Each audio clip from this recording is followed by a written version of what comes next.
اب وہ درست کرنے کے لیے ہمیں بہت سے میئرز لینے پڑیں گے. وہ میئرز ہم لیں تاکہ اکانومی ٹھیک ہو. ٹھیک ہے. جس طرح سے ملک کی اکانومی خراب ہوئی ہے اس طرح عام آدمی کی اکانومی بھی خراب ہوئی ہے. اور عام آدمی کی جیسے ہم دیکھتے ہیں بہت سے سیاستدان بھی اس لپیٹ میں آئے ہوئے ہیں, بہت سے بزنس مین بھی اس لپیٹ میں آئے ہوئے ہیں, بہت سے لوگ. لیکن جو حال برا اس وقت ایک عام ریڑھی والے کا ہے, ایک عام مزدور کا ہے, وہ بہت ہی زیادہ خراب ہے. تو وہ بیچارہ کیا کرے؟ وہ تو کوئی بھی آپ کہیے کہ کوئی سٹیپ لینے کے قابل بھی نہیں ہے. تو اس کو کیسے کہا جائے, کیا کیا جائے کہ مطلب تم صبر کرو, یا مطلب یہ کہ کوئی لاہ عمل اس کے لیے بھی ہوگا, کوئی ترتیب دیا جائے؟ دیکھیے یہ تو قدرتی امر ہے کہ جس ملک میں ہم رہ رہے ہیں اگر اس کی اکانومی خراب ہے تو اس کے اندر رہنے والے لوگوں کو بھی دھچکا لگے گا. اس کی ایک بڑی کروڈ سی مثال یہ ہے کہ ایک بس میں عام طور پر 52 پیسنجرز ہوتے ہیں. 52 پیسنجرز بس میں بیٹھے ہوئے ہیں. ڈرائیور کی کوتاہی یا غلطی سے بس کا ایک پہیہ کسی گڑھے میں جاتا ہے. وہ غلطی تو صرف ڈرائیور کی ہے, لیکن وہ جھٹکا پورے کے پورے پیسنجرز جو 52 بیٹھے ہیں ان کو لگتا ہے. تو اگر ملک کے حالات خراب ہوں گے تو ہم سب کو اپنا اپنے حصے کے مطابق برداشت کرنا پڑے گا. جو غریب آدمی ہے اس کی کم سے کم بنیادی ضرورتیں پوری ہو جائیں. IMF کی بہت سی شرائط ہیں. آپ پہلے کی طرح اس طرح سبسڈی نہیں دے پائیں گے. ایک پرانا سسٹم تھا جو بڑا آزمودہ ہے. ہمارے بچپن میں راشن ڈپوز تھے, راشن کارڈ بنے ہوئے تھے. اس وقت تو کوئی ڈیٹا بیس نہیں تھا, اس طرح کی فیسلٹیز نہیں تھی کہ گورنمنٹ کے پاس ساری انفارمیشن اس ملک میں رہنے والوں کے بارے میں موجود ہو. اب وہ صورتحال نہیں ہے. نادرا الحمدللہ ایسے مقام پر ہے کہ اس کو ہم دنیا کی کسی بھی آرگنائزیشن سے کمپیئر کر سکتے ہیں. تمام ڈیٹا اویلیبل ہے. بیسڈ آن دیٹ ڈیٹا اگر ایسی فیملیز کے راشن کارڈ بنا دیے جائیں اور راشن ڈپو شروع کر دیا جائے, وہاں پہ سبسڈائز ریٹس پہ بنیادی ضروریات کی چیزیں دی جائیں. گورنمنٹ شاید یوٹیلیٹی اسٹورز کو اس طرح سے استعمال کرنا چاہتی ہے یا کر رہی ہے. اس کا اتنا فائدہ نہیں ہوگا کیونکہ یوٹیلیٹی اسٹور جو ہے وہ سب کو اوپن ہے. اس پہ آپ اس طرح سے سبسڈی دے نہیں پائیں گے, آپ ریسورسز اجازت نہیں دیں گے. تو راشن ڈپوز کچھ عرصے کے لیے ری انٹروڈیوس کرا دیے جائیں اور غریب آدمی کو اس کے ذریعے سے سبسڈائز ریٹس پر آٹا, چینی, دال پرووائڈ کر دی جائے. تو میرے خیال میں ایک حد تک ریلیف مل جائے گا اور گورنمنٹ پر زیادہ برڈن بھی نہیں آئے گا. تو یہ ٹارگیٹڈ سبسڈی ہو جائے گی. شاہ صاحب یہاں پہ ایک چھوٹی سی بریک ہمیں لینی ہے, جی اجازت دیجیے بریک کے لیے. Welcome to the show after the break. Shah صاحب جس طرح سے ملک کی اکانومی خراب ہوئی ہے اس طرح عام آدمی کی اکانومی بھی خراب ہوئی ہے. اور عام آدمی کی جیسے ہم دیکھتے ہیں بہت سے سیاستدان بھی اس لپیٹ میں آئے ہوئے ہیں, بہت سے بزنس مین بھی اس لپیٹ میں آئے ہوئے ہیں, بہت سے لوگ. لیکن جو حال برا اس وقت ایک عام ریڑھی والے کا ہے, ایک عام مزدور کا ہے, وہ بہت ہی زیادہ خراب ہے. تو وہ بیچارہ کیا کرے؟ وہ تو کوئی بھی آپ کہیے کہ کوئی سٹیپ لینے کے قابل بھی نہیں ہے. تو اس کو کیسے کہا جائے, کیا کیا جائے کہ مطلب تم صبر کرو, یا مطلب یہ کہ کوئی لاہ عمل اس کے لیے بھی ہوگا, کوئی ترتیب دیا جائے؟ دیکھیے یہ تو قدرتی امر ہے کہ جس ملک میں ہم رہ رہے ہیں اگر اس کی اکانومی خراب ہے تو اس کے اندر رہنے والے لوگوں کو بھی دھچکا لگے گا. اس کی ایک بڑی کروڈ سی مثال یہ ہے کہ ایک بس میں عام طور پر 52 پیسنجرز ہوتے ہیں. 52 پیسنجرز بس میں بیٹھے ہوئے ہیں. ڈرائیور کی کوتاہی یا غلطی سے بس کا ایک پہیہ کسی گڑھے میں جاتا ہے. تو غلطی تو صرف ڈرائیور کی ہے، لیکن وہ جھٹکا پورے کے پورے پیسنجرز جو 52 بیٹھے ہیں ان کو لگتا ہے. تو اگر ملک کے حالات خراب ہوں گے تو ہم سب کو اپنے حصے کے مطابق برداشت کرنا پڑے گا. جو غریب آدمی ہے اس کی کم سے کم بنیادی ضرورتیں پوری ہو جائیں. IMF کی بہت سی شرائط ہیں. آپ پہلے کی طرح اس طرح سبسڈی نہیں دے پائیں گے. ایک پرانا سسٹم تھا جو بڑا آزمودہ ہے. ہمارے بچپن میں راشن ڈپوز تھے، راشن کارڈ بنے ہوئے تھے. اس وقت تو کوئی ڈیٹا بیس نہیں تھا، اس طرح کی فیسلٹیز نہیں تھی کہ گورنمنٹ کے پاس ساری انفارمیشن اس ملک میں رہنے والوں کے بارے میں موجود ہو. اب وہ صورتحال نہیں ہے. نادرا الحمدللہ ایسے مقام پر ہے کہ اس کو ہم دنیا کی کسی بھی آرگنائزیشن سے کمپیئر کر سکتے ہیں. تمام ڈیٹا اویلیبل ہے. بیسڈ آن دیٹ ڈیٹا اگر ایسی فیملیز کے راشن کارڈ بنا دیے جائیں اور راشن ڈپو شروع کر دیا جائے، وہاں پہ سبسڈائز ریٹس پہ بنیادی ضروریات کی چیزیں دی جائیں. گورنمنٹ شاید یوٹیلیٹی اسٹورز کو اس طرح سے استعمال کرنا چاہتی ہے یا کر رہی ہے. اس کا اتنا فائدہ نہیں ہوگا کیونکہ یوٹیلیٹی اسٹور جو ہے وہ سب کو اوپن ہے. اس پہ آپ اس طرح سے سبسڈی دے نہیں پائیں گے، آپ ریسورسز اجازت نہیں دیں گے. تو راشن ڈپوز کچھ عرصے کے لیے ری انٹروڈیوس کرا دیے جائیں اور غریب آدمی کو اس کے ذریعے سے سبسڈائز ریٹس پر آٹا، چینی، دال پرووائڈ کر دی جائے. تو میرے خیال میں ایک حد تک ریلیف مل جائے گا اور گورنمنٹ پر زیادہ برڈن بھی نہیں آئے گا. تو یہ ٹارگیٹڈ سبسڈی ہو جائے گی. شاہ صاحب، یہ مکافات عمل بہت سننے میں آتا ہے بار بار آج کل کہ جی یہ کیا، اس کے بدلے میں اس کو یہ ہو رہا ہے. لیڈر بھی اس کی زد میں آئے ہیں کہ انہوں نے جناب جو غلطیاں کی تھیں اس کی سزا ان کو مل رہی ہے. عام آدمی بھی مطلب یہی ہے. یہ کیا مکافات عمل ہی ہے؟ آپ نے ویسے اس کے بارے میں ارشاد فرمایا کہ دونوں طریقے ہیں، لیکن یہ ہے کہ اس کے بارے میں بھی ایک سوال آیا ہوا ہے کہ کیا یہ مکافات عمل ہے، جس کی وجہ سے میں نے یہ دوبارہ آپ کے سامنے رکھا. اب مکافات عمل دو معنوں میں استعمال کرتے ہیں. ایک تو جو عرف عام میں سمجھا جاتا ہے وہ معنی ہے، اور ایک مکافات عمل یہ ہے کہ ہمارے عمل کے نتیجے میں جو کچھ چیز وقوع پذیر ہوتی ہے. جی، دیٹ وے بالکل درست ہے کہ ہماری بے تدبیریوں اور بدعملیوں کا جو نتیجہ ہے وہ ہم بھگت رہے ہیں بیٹھے ہوئے. تو اس لحاظ سے تو درست ہے. ٹھیک ہے. اچھا، یہ فرمائیے کہ یہ ایک سوال ہے کہ جب یہ آتا ہے کہ اگر تمہیں کوئی رنج پہنچے، کوئی تکلیف آئے تو اس کو اللہ کی طرف سے سمجھو، انسانوں پہ دوش نہ دو. تو ایسی صورتحال میں نوجوان جب بہت مایوس ہوئے ہوئے ہیں تو ایک نوجوان نے پوچھا کہ جب اللہ یہ سب جانتا ہے تو پھر ہماری مدد کو کیوں نہیں آتا؟ نہیں، رب تعالیٰ تو مدد کو آتا ہے.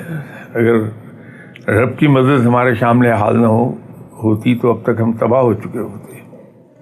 جس بری طریقے سے اس ملک کو ہینڈل کیا گیا ہے، چلیے میں تھوڑا سا پولائٹ ہو جاتا ہوں، جیسے ہم نے اس ملک کو چلانے کی کوشش کی ہے، اس کے نتیجے میں تو کوئی اور ملک ہوتا تو ختم ہو گیا ہوتا. الحمدللہ ہم ابھی تک چل رہے ہیں. تو رب تعالیٰ کی یہ مہربانی ہے، اس کی عنایات ہیں، اس کا خاص کرم ہے ہم پر کہ آج بھی ہم زندہ سلامت ہیں اور اب بھی کئی ایک ملکوں سے بہتر ہیں. تو رب تعالیٰ تو ہم پر مہربان ہے، ہم خود اپنی ذات پر مہربان نہیں ہوتے. ابھی ایک بہت بڑا کرائسس جنم لینے والا ہے. اچھا. وہ کرائسس یہ ہے کہ ہم نے کل کی تیاری نہیں کی ہے. جو آج جو نسل کام کر رہی ہے، 25 سال پہلے یہ بچے تھے بالکل نوزائیدہ. ان کی ایجوکیشن، ان کی تربیت، ان کی ٹریننگ اس انداز میں ہوئی کہ وہ ذمہ داریاں سنبھال لیں. اب پچھلے 30 سال سے ہماری توجہ اس بات پر بالکل ہی نہیں ہے کہ ہم نے آئندہ جنہوں نے ٹیک اوور کرنا ہے وہ اس نسل کو تیار کریں.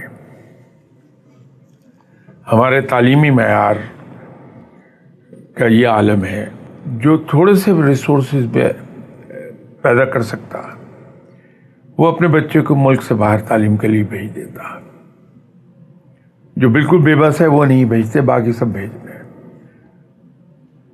اس کی وجہ یہ ہے کہ ہمیں بھروسہ نہیں ہے اپنے تعلیمی معیار پہ اور تعلیمی طریقے پہ. آئندہ کس طرح سے اس کو ہم ٹیک اوور کریں گے یہ سمجھ میں نہیں آتا کسی کی. دنیا کے تمام ممالک جو ترقی کر چکے یا ترقی کر رہے ہیں، ان کے یہاں کبھی جا کے سسٹمز کو اسٹڈی کیجیے. وہ باقاعدہ ان کے پاس اسٹیٹسٹکس ہوتے ہیں کہ ہمیں اگلے سال کتنے میسنز چاہیے ہوں گے، کتنے بلیک اسمتھ چاہیے ہوں گے، کتنے الیکٹریشین چاہیے ہوں گے، کتنے پلمبر چاہیے ہوں گے. اس طرح سے وہ اس کو آرگنائز کرتے ہیں. اب یورپ کے اندر ایک کرائسس ڈیولپ ہو گیا ہوا ہے کہ ان کے یہاں مین پاور نہیں ہے. اب انہوں نے اس کا دوسرا راستہ نکال لیا کہ وہ پلان کرتے ہیں اور ان کو ایگزیکٹلی پتہ ہے کہ اگلے سال ہمارے ملک کی کس کیٹیگری کے اسکلڈ لوگوں کی ضرورت ہوگی. وہ اتنے ورک پرمٹ ایشو کر دیتے ہیں اور مختلف ملکوں سے وہ جہاں وہ اسکلز بہتر ہیں وہاں سے امپورٹ کر لیتے ہیں لوگ. ہمارے یہاں یہ مین پاور کی پرابلم نہیں ہے، لیکن ہم یہ تو پلان کر پائیں کہ ہمیں اگلے 5 سال میں اور پھر سال بسال کس کیٹیگری میں کتنے ایکسپرٹس چاہیے ہوں گے وہ ہم تیار کریں. وہ ہم تیار نہیں کر رہے ہیں. شاہ صاحب آپ کی بات جاری رہے گی، ایک بریک لینے پہلے تو اجازت دیجیے بریک کے لیے. جی دوبارہ حاضر ہے شو کے لیے آپ کی خدمت میں، اور جہاں سے ہم نے گفتگو کا سلسلہ چھوڑا تھا وہیں سے جوڑتے ہیں. جی شاہ صاحب. ایک مسئلہ آتا ہے، ہم سب ریسورسز کے اوپر لگا دیتے ہیں کہ یہ مسئلہ حل ہو جائے. مینجمنٹ کی زبان میں اس کو ہم کہتے ہیں مینجمنٹ بائی کرائسس. کہ ایک کرائسس آتا ہے، ہم اسے پوری قوت سے اس پر لگ جاتے ہیں، وہ کرائسس ہم حل کرتے ہیں، تو بائی دا ٹائم وہ حل ہو ایک نیا کرائسس آ کے کھڑا ہو جاتا ہے اور یہ چین چلتی رہتی ہے. تو اس کو مینجمنٹ کی زبان میں ہم مینجمنٹ بائی کرائسس کہتے ہیں. یہ ورسٹ سچویشن ہوتی ہے، وہ ہم نے دھیان نہیں دیا. ایک اور مینجمنٹ کے اندر اس کو یوں کہہ لیجیے فائنینشیل مینجمنٹ، ایک چیز سے بڑی سختی سے منع کیا جاتا. وہ یہ ہے کہ ورسٹ کیس سیناریو یہ ہے کہ آپ کو قرض ادا کرنے کے لیے مزید کا قرض لینا پڑے. تو جو قرض لیتے ہیں پہلا قرض ادا کرنے کے لیے بہت بڑی غلطی ہے. وہ غلطی ہم پچھلی 3-4 دہائیوں میں کرتے چلے آ رہے ہیں، اور یہی وجہ ہے کہ دن بدن ہماری سچویشن بالکل نیچے جاتی خراب ہوتی چلی جا رہی ہے. ہمیں یہ احتیاط کرنی ہوگی کہ ہم